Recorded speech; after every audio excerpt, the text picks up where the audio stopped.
কিতা গো আমরা দুই দিকে দিকে যান হ্যাঁ আমার মাই লাগে একটা আলাবান্তার না বালা ছায়া আলা বানতা বালা ছায়া হ্যাঁ মানে মেয়ে কিটা করে ইঞ্জিনিয়ারিং ফেরাইছি বাড়ির থেকে আচ্ছা আচ্ছা আপনি মেয়ে ইঞ্জিনিয়ারিং করেছে হ্যাঁ। চাকরি হয়েছে না তো না না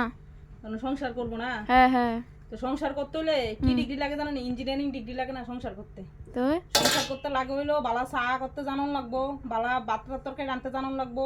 বালা গড় পয়সা করতে জানান লাগবো বালা লেট্রিন পয়সা করতে জানান লাগবো বালা জুতা পলিশ করতে জানান লাগবো বালা ড্রেস কাপড় চোপড় ধুইয়া টুইয়া ইস্তারি করতে জানান লাগবো উডান বাড়ি সব পয়সা করতে জানান লাগবো মানে একটা কাজের লোকের যা যা কোয়ালিটি আছে একটা কাজের লোক গেলাম সব কোয়ালিটি থাকে না কারণ কি অনেক কাজের লোক আছে না ভ্যারাইটিস কেউ রাঁধে কেউ কাপড় চোপড় দু না যে কাপড় চোপড় দুতে রাঁধে না তো একটা বোর মধ্যে এভরিথিং সব কোয়ালিটি থাকতে হবে তৈলেই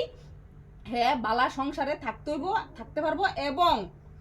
পরিবার থেকে হ্যাঁ একটা ভালো ডিগ্রি দেওয়া হইব যে আদর্শ বউ ওই আদর্শ বউর যে ডিগ্রিটা ওই ডিগ্রিটাই সাংসারিক জীবনের মূল চাবিকাঠি ইঞ্জিনিয়ারিং ডাক্তার ফাক্তার কোনো কাজে লাগে না বুঝছেন এইটা হয়েছে ওখানের দিনের সমাজটা বড় খারাপ মায়ের আর নিজের পায়ে দাঁড়া আবার নিজের পায়ে দাঁড়াইতে দেরি আবার কয় গীতা হিডি বাদ দে আগে ঘরের কাম কর